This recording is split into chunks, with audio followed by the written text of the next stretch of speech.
Israel जो है अपना एडवांस्ड एयर डिफेंस सिस्टम जिसका नाम है स्पाइडर एयर डिफेंस सिस्टम, और ये रफाइल मेड है, रफाइल ने इसे बनाया है। तो इसराइल जो है अपना इस एयर डिफेंस सिस्टम यानी कि स्पाइडर मोबाइल इंटरसेप्टर कह लीजिए इसको, ये यूनाइटेड अरब अमीरात को, यूएई को, जो कि गल्फ कंट्री है, उसको बेचने वाला है। देखिए हुआ क्या था कि अभी इसी साल रिसेंटली आबू धाबी के ऊपर जो है अटैक किए गए थे ड्रोन से और मिसाइल से, और ये किए किसने थे? ये किए थे येमन के हुत्ती ग्रुप में, जो कि ईरान से सपोर्टेड है। अब देखिए यूएई के ऊपर टारगेट किया गया था, उसके जो एयरपोर्ट है, जो कि एक टर्मिनल वहां पे अंडर कंस्ट्रक्शन था, वहां पे भी अटैक किए गए थे, कुछ लोग उसमें घायल हुए थे और कुछ लोग मारे भी गए थे। तो यूएई के ऊपर टारगेट किए गए थे ड्रोन से, मिसाइल से, येमन के और ईरान के एलाइड हुत्ती ग्रुप के, जिसके खिलाफ मिलिट्री कोलिजन एक बनाया गया है। सऊदी अरेबिया जो है वो उसको लीड करता है इस मिलिट्री कोलिजन को, जिसमें यूनाइटेड अरब अमीरात भी जो है एक एक्टिव पार्ट है, इसलिए उसके ऊपर अटैक किए गए थे। ये हुत्ती के खिलाफ लड़ते हैं। अब 2020 में क्या हुआ, इसराइल और यूएई के बीच में कुछ रिलेशनशिप जब नॉर्मलाइज हुए, तो उन्होंने जो है एग्रीमेंट करा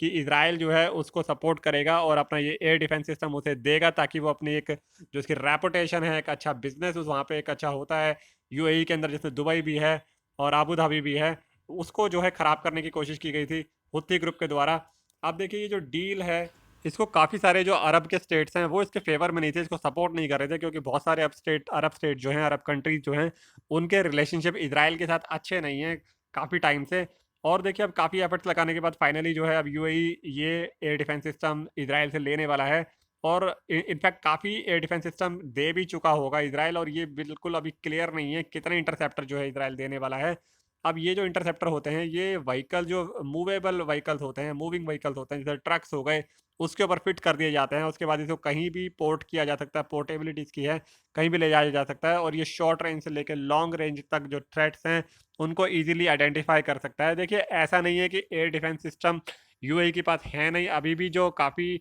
मिसाइल से और जो ड्रोन से अटैक किए गए थे हुती ग्रुप के द्वारा यूएई के ऊपर, उनको इंटरसेप्ट किया गया था, क्योंकि यूएई अभी जो है वो यूएस के इंटरसेप्टर को यूज़ करता था, जिसका नाम है थार्ड। थार्ड का फुल फॉर्म होता है